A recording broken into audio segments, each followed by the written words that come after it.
This is the Dodgers POSTCAST, your instant game reaction for the Los Angeles Dodgers, part of the Locked On Podcast Network. Your team every day.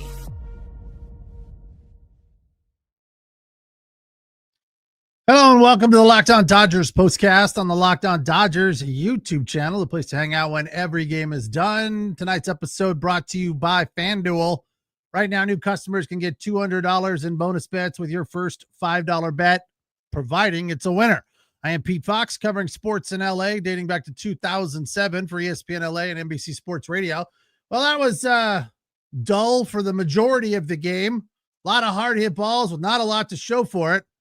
Something losers say. Well, we hit the ball hard. I know the Dodgers aren't losers, but tonight they were 5-3. They made it interesting in the end. Woulda, coulda, shoulda. That's what tonight felt like to me. That's the headline of tonight's game. Woulda, coulda, shoulda.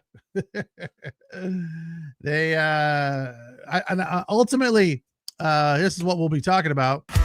This is what you'll be talking about. That double play ball where they reviewed it and they ultimately called Conforto out at first, I think he beat it, but it wasn't dramatic enough to overturn the call. But his foot, his heel, unfortunately, if it was his toe, I think it's a safe call, but his heel hits the bag and you could still, I always look first at the ball and then I look to the bag, right? When they're doing the slow-mo replay. Then they show it again and you do the opposite. You look at the bag and then the ball. And then they did it 3 or 4 times. I kept looking at the bag first, and the second, half second, millisecond, you see his foot hit the bag. You look to see where the ball is, and I can still see ball. Tiny bit. That changes the complexion of the game because that run scores. Muncy scores there, makes it 5-3 at that point. The Shohei Ohtani, who had a fairly abysmal night, salvaged it with a 426-foot bomb. Wow. On a 95-mile-an-hour four-seamer. So that's good. Other than the rest of the night, I guess we can kind of just, turn a blind eye. Again, didn't look good, but that's what Shohei does. He only had 1K. Hit the ball hard another time. Again, the Dodgers hit the ball hard many times tonight. I took the note in the, the 7th inning, potentially? Yeah, woulda, coulda, shoulda. 10 hard hit balls. Conforto had a pair. That was prior to the double play. So he hit 3 balls really hard all night, but still struggling. Muncy starting to find it, as I told you he would. 188 the batting average now. The OPS, 600. Getting a little bit better. 2 for 4 tonight. RBI. That ball he had, that double was a hard hit ball. Launched it to the right center field gap. So he's starting to come around. Pajes 1 for 4. Mookie 2 for 5 with a run. Freddie Freeman 1 for 3. Will Smith 2 for 3. So bottom of the lineup, nothing. Ha-Seong Kim 0 for 4. James Outman only got 2 at bats, 0 for 2. Did hit one deep to center field. Would have been a home run at Dodger Stadium, but did not get out of that enormous ballpark there in Phoenix, Arizona, Chase Field. Then his next at bat, standing there frozen with a ball right down the middle. I don't understand the watching so many strikes from James Outman. That's one of the things that is confuddling to me. Is that a word? Confuddling? It's befuddling and confusing. So I created my own word there. But yeah, that's one of the things I'm a little confused about. It's almost like he's frozen, and I guess he's just guessing wrong. At least with Shohei, when he's striking out, it's rarely watching. Same with Muncy, rarely watching. I mean, they're swinging the bats. The bat is not anchored to their shoulder. James is just standing there watching. I'm like, what's going on? That's weird. Pull the trigger. Let's go. But yeah, hit the ball hard. as many people did tonight, but nothing to show for it. 5-3 the final was all said and done. And I really think the obvious turning point of this game. Time to reveal where the game was won or lost. It's the turning point. Yoshinobu Yamamoto giving up a grand slam. Just an unfortunate inning for the Dodgers. I mean, it started off with a great play from Mookie Betts, fourth inning, diving stop, tried to feed Kim at second base, and just it was a tough feed because he was all the way on the right side of second base, on the second base side, tried to throw across his body. It's a tough play. I mean, the fact that he got there, give him credit for that, but then there was a walk and a hit by pitch that loaded the bases. And then Yamamoto threw a 2-0 cutter over the plate. 2-0, you don't throw a cutter over the plate, especially if it's not doing anything. And then the second home run he gave up the next inning, another cutter over the plate. So his cutter just wasn't working. He did finish tonight with 4 Ks, so it wasn't completely bad, but 2 home runs, doubling his ERA from 0.9 and change to 1.8. Still fantastic. And again, we've been spoiled by Yamamoto all season long. But here's the good news. It wasn't a shutout. Again, something losers say. If it had been, I did the research on this, would have been their third of the season. Of course, we've all forgotten about the Dodgers getting shellacked by the Cubs 16-0. They also lost game 1 against the Pirates at the Ravine, 3-0. But the good news from that, hopefully this happens for them after this game. They went on a 7-game winning streak. This kind of felt like a shutout, but the fact that they got it going late, they take away some silver lining and don't feel too awful about themselves. I think anytime the Dodgers lose to a team that is beneath them, especially in the West, you guys all feel like, how do you lose to that team? Yeah. ADK says they beat a AAA team for 3 games. Now they have to play against real Major League Baseball teams. Hopefully they get it together tomorrow. Talking about the Marlins over the weekend.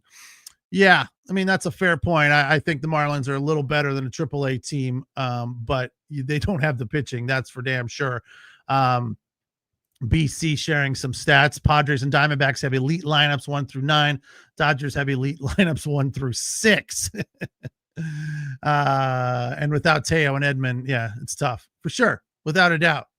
Yamamoto has pitched games this season with only 2 runs of support on average.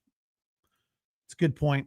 You can't expect him to be perfect every night and allow no runs while you're up there flailing, trying to get something going. But ultimately they did, and that's what the Dodgers do.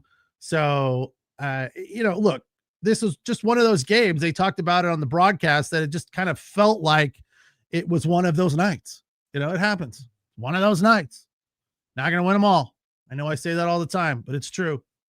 And the fact that they rallied, made it interesting.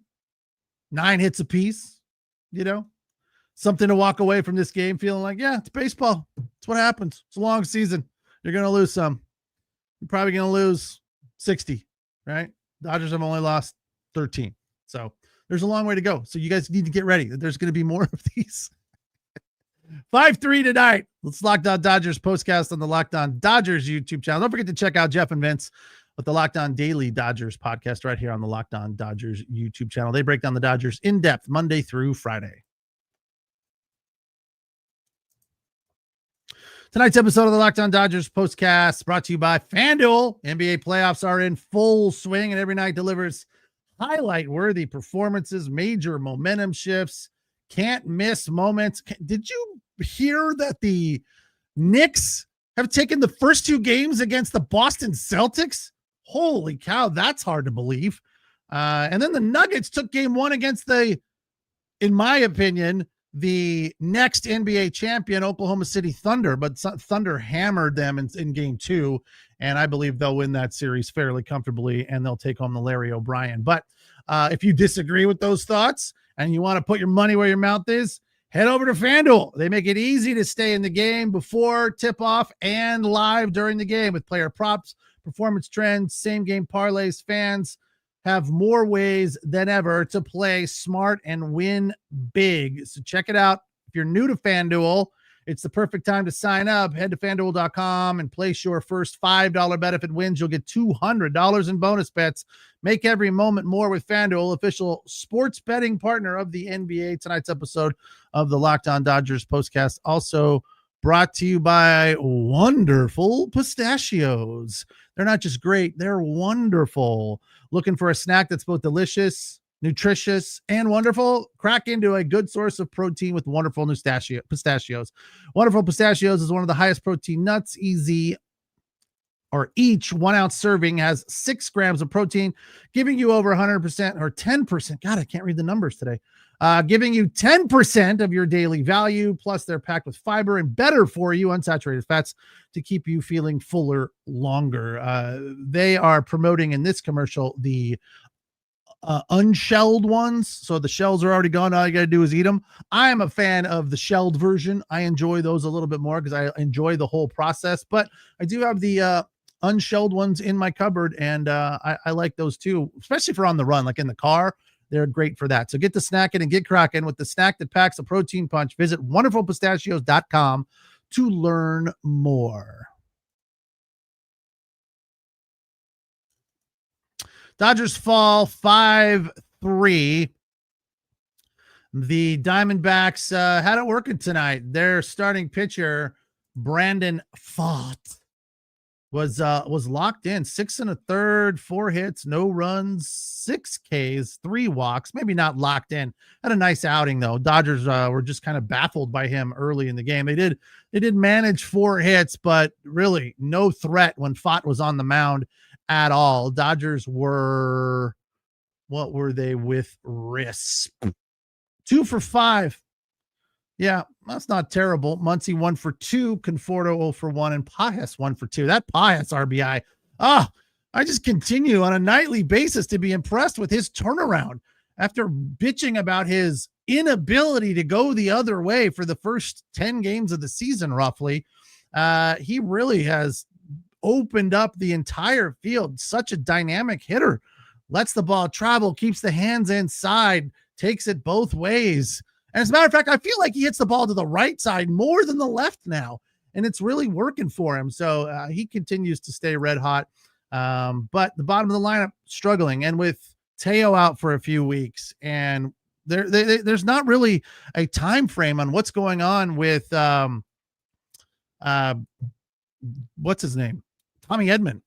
They said, they don't really know. It's taking longer for sure for it to heal, the ankle injury, but there's kind of no time frame on when he's going to return. Hopefully it just all of a sudden, kind of like with Freddie, go through the work day after day doing PT pre and post game, probably just pre.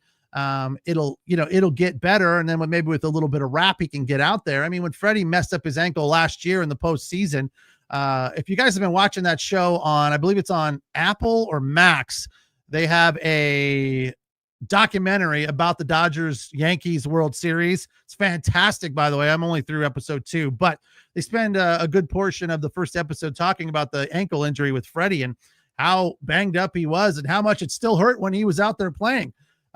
So it's one of those things where if it's starting to heal and they can wrap it and it's not going to get any worse, let's hope we get Tommy Edman back on the field sooner before later, because we definitely need his offense with the bottom of the lineup struggling and Teo out for at least 2 or 3 weeks with a growing pull. But it's nice to see Max getting it going a little bit, and the glasses are starting to work. Hopefully.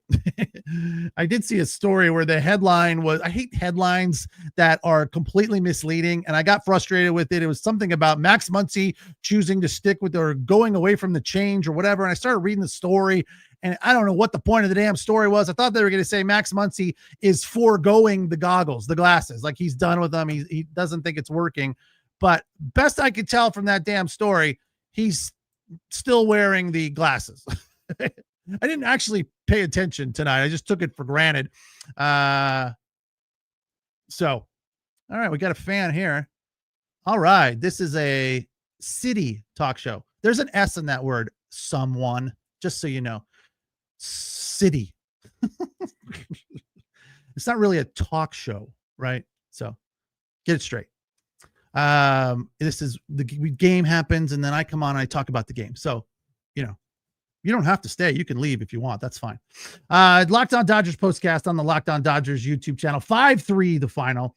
Diamondbacks squeaked this one out for their 20th win. Dodgers made it interesting. Diamondbacks now 10-10 at home.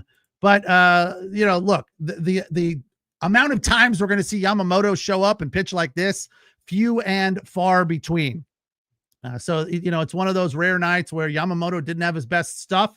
Fott looked really, really good, and the Dodgers couldn't get to him. And then when Beeks came in, they made it a little bit more interesting, and Murillo gave up 2 runs on 4 hits. So the Dodgers did hit the ball hard late in the game. They hit the ball hard all night, and sometimes the breaks are beating the boys, and that's what happened tonight for the Dodgers. So they lose this one again, 25-13, now 10-10 on the road. Dreyer went 3. Nice outing for him, 34 pitches, gave up 3 hits, 1 walk, and 1 strikeout. So it wasn't super taxing on the bullpen tonight, which is also a positive for the Dodgers in a loss. 5-3 the final. Tomorrow, back at it again at Chase Field in Arizona. First pitch, 6:40. It'll be Roki Sasaki for the boys in blue with a 1-1 record and a 3.86 ERA with a whip of 1.45.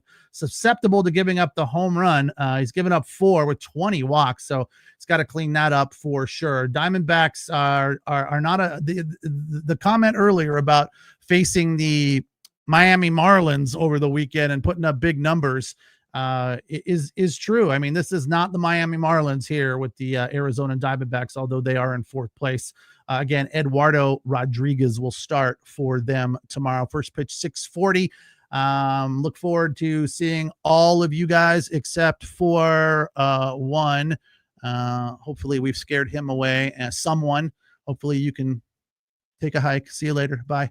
And we'll be here right after the game to break it down for you. Again, don't forget to check out Jeff and Vince with the Locked On Daily Dodgers postcast. They come on, usually after the game as well, and they give you 30 to 35 minutes of in-depth examination of what is going on in the Dodger universe.